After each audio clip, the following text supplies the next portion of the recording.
Well, I did a top off on this tank. Nothing really earth shaking, but I'm gonna come back and do a little more cleanup on the plants. Fish are looking great. As you can see, hornwort just drifts around. Didn't really do anything with this tank. This tank is running strong. Didn't need a top off. And I will be coming back to this tank and servicing the hang-on back filter back there. And that'll be part of my strategy today. This is my work area. I don't know if you folks ever see this, but I've got all the tools I need. There's a plant I'll get to in a second. And these fish are getting close to finishing up their time in quarantine. This tank got a top off. And next week I'll service the Sichlid Ochart Pro 500 back there. Very simple to service it. That bottom piece just snaps off. It's on with a magnet, and you're good to go. Can you see that pleco? Can you make out that pleco in there? He's ground down that piece of wood to a point where it's actually paper thin. I mean, I could just push my finger right through it. So he's been really working that wood. Little sponge in there that I added just for extra beneficial bacteria when I received the Congo tetras and the neon blue rainbows. I added a little extra beneficial bacteria in the form of a expert matic sponge. Look at all of these little pagoda snails in all different colors. They like to bury themselves in the sand. There's one working his way down back there. They like being in the sand. There's a couple of them back there. They've been having babies. I've been finding baby pagodas. Here's the live bear tank. I thinned out some of the hornwort, which was out of control. And it was just service, so you've got a lot of stuff floating around, but some real nice platies, baby platies. One of them looks like she's already pregnant, even though she's very, very small. There she is. You see her right there? And she looks like she's loaded with fry. So they'll hide up here in the hornwort and they'll be fine. There's some Sprite up there too. See the Sprite there in the back? That's Sprite back there. And there's a ton of guppies. A lot of guppies in here. Over here in the betta tank, I kind of took it apart because I couldn't find the betta, but he was way in the back between the hornwort and the back wall. So he was chilling out. And I added the second aquarium heater, and now the tank stays at a nice comfortable 80 degrees with no problem. That aquarium co-op heater back there is 50 watts. So really the rule of thumb, especially if you've got some cold weather coming in, is definitely go 5 times the gallon. So a 29, let's just round it to 30. I mean, technically you should have about 150 watts just to be sure. 100 watts would probably be enough. And I think if I replace that heater in the corner there from Aquarium Co-op with a 100 watt unit, it'll be fine. Lots of baby plecos in here. You can see some on the plant there.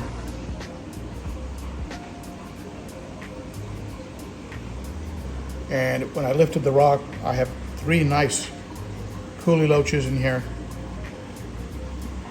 There's Papa pleco, bushy nose.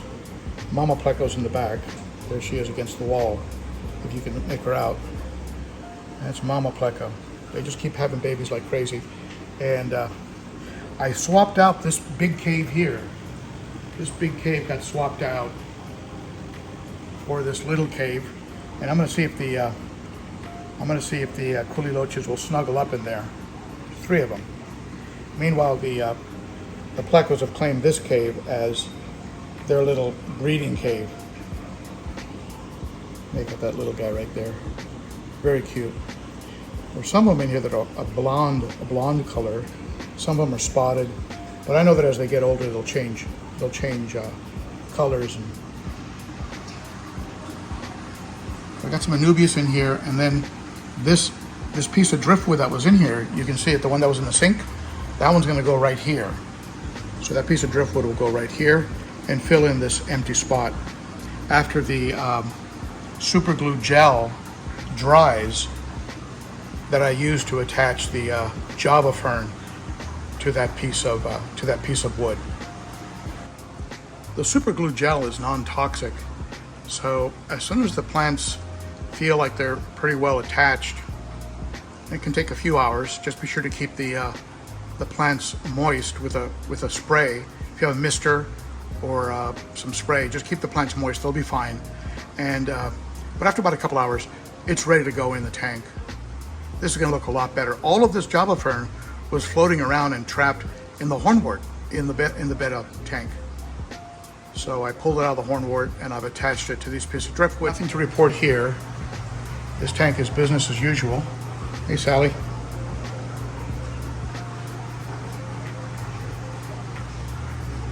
Those silver dollars back there are developing, some of them, maybe they're the males, are developing a lot of red down in the anal fin. Almost look like red hooks. Really, really pretty. I love the pink. Look at the pink on these fish. Really, really pretty.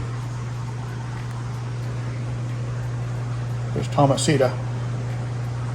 That Jack Dempsey was named Tom because Tom gave him to me, the original owner of Glass Cages. We found out it's a female, so it's Thomasita now. My beautiful Oscar. Look at the tail on that Oscar. The prettiest tail.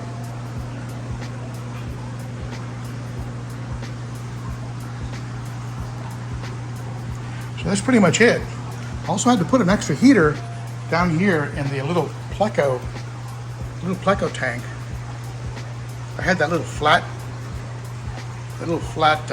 aquarium heater. It was worthless. So I got this big monster in here. I'll replace it with a 50-watt, one of those 50-watt aquarium co-op heaters that look a lot better. Don't you love it when fish come up to the glass and interact with you?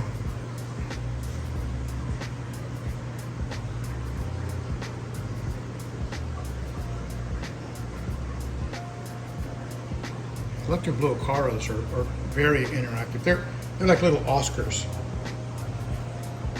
So pretty.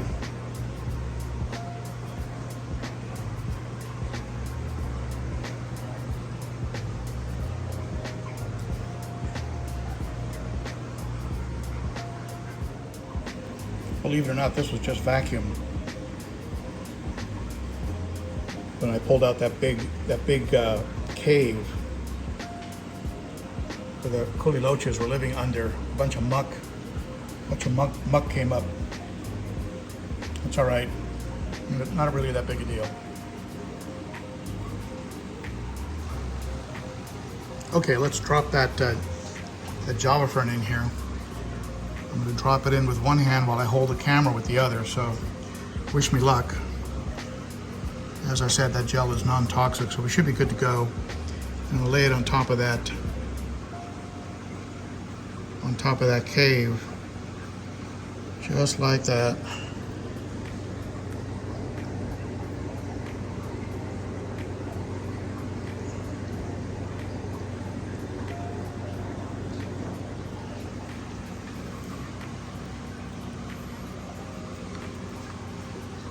There you go.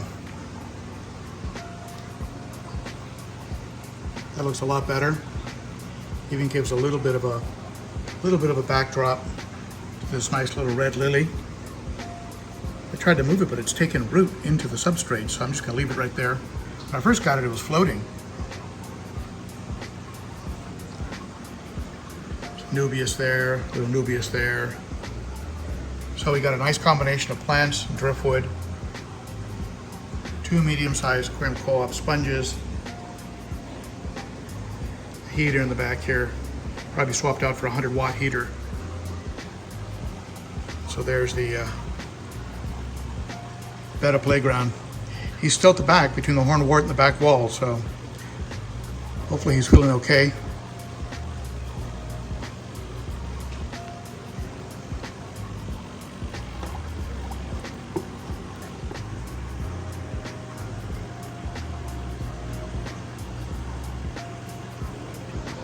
Here's one of those baby pagoda snails I was talking about. See the size of it? His whole body would fit in the middle of my index fingernail there. Very cute. So the smaller tanks are all under control. So my next move in the fish room will be to do some service on the bigger tanks, the 210 and the 300, and possibly a water change on the 90, and always making sure that the sumps are topped off because they do get a lot of evaporation not being covered. I've noticed a lot of evaporation since I've been heating the room with a floor heater and pumping in a lot of hot air from the house. So I've got to really watch the water levels in the tank. So otherwise, I'm pretty caught up here in the fish room. Thank you so much for tuning in. Be sure to share your comments, ideas, and tips below. We all learn from each other at this channel. If you like the channel, be sure to hit the sub, the bell, notification bell, subscribe, and all that good stuff. And I hope to see you on Saturday for the Cichlids and Coffee live stream.